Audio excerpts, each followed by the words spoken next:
would you do if the world you knew was gone? How would you protect yourself and the ones you love from the terror just outside the walls?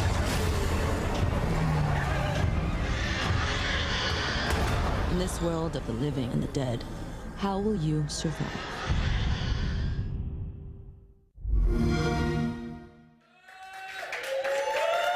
There's a taster of what to expect in this sequel to State of Decay 2, and if that's anything to go by, it's going to taste like rotting flesh.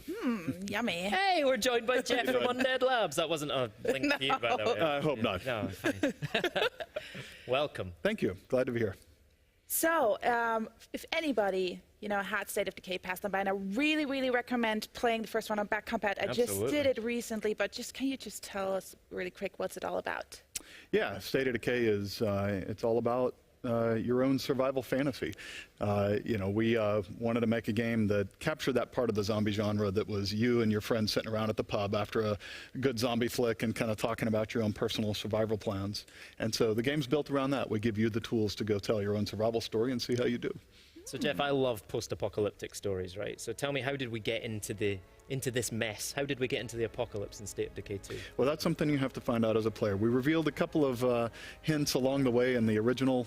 In the sequel, we'll be revealing a lot more, but it's still not exactly clear what happened or how it happened, and that's something for the players to figure out. Oh, okay. Good answer. Fair enough. So when you were developing the game, what did you get guys inspired by?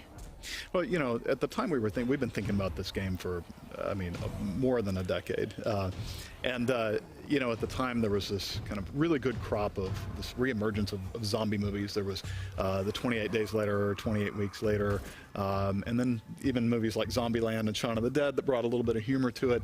And what really became apparent to all of us who were working on this was that, the zombie genre is not about going around and shooting and killing zombies. It's about the people, the connections of the people who are surviving, how they work together. Even like a movie like Zombieland, that's really a car buddy movie, right?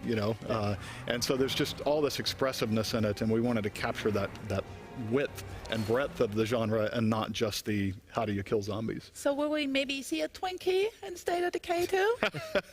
Well, Twinkie is a trademarked name, and probably not, but you will definitely find Easter eggs hidden throughout the game that call back to some of the great moments from the zombie genre. So talk us through some of the new features in State of Decay 2 that maybe State of Decay fans will be excited to get their hands on. Yeah, well, our primary goal was to really take what worked in the first one and just double down on it.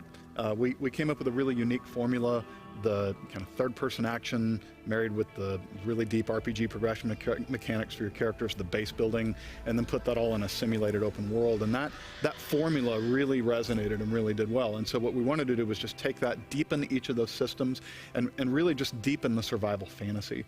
But in addition to all that, we added the #1 fan-requested feature, which was cooperative multiplayer. So in State of Decay 2, you're finally going to be able to play with your friends, which is something we've been looking forward to for a long time.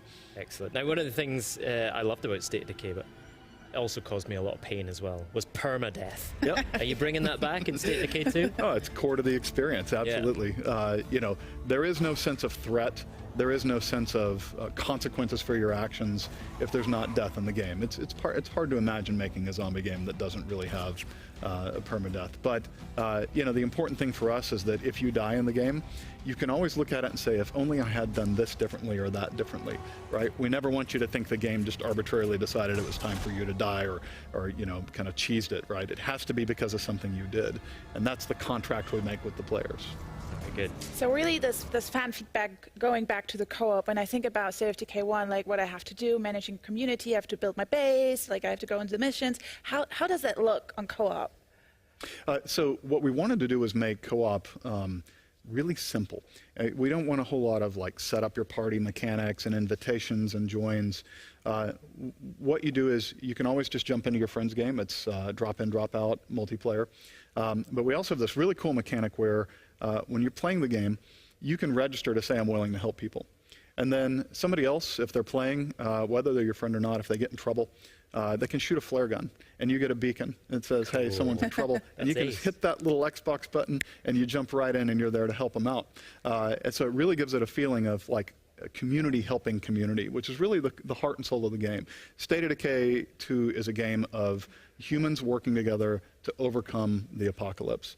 And the multiplayer mechanics really support that well, too. All right, Jeff, when will we be able to get our hands on the game? Yes. Spring 2018. We can't wait. We can't really wait. Fantastic. Jeff, thank you very much. Thank you so much. Appreciate it. All right. Yes, thank you so much for coming in. Right now it's time for another brand new trailer. Let's take a look.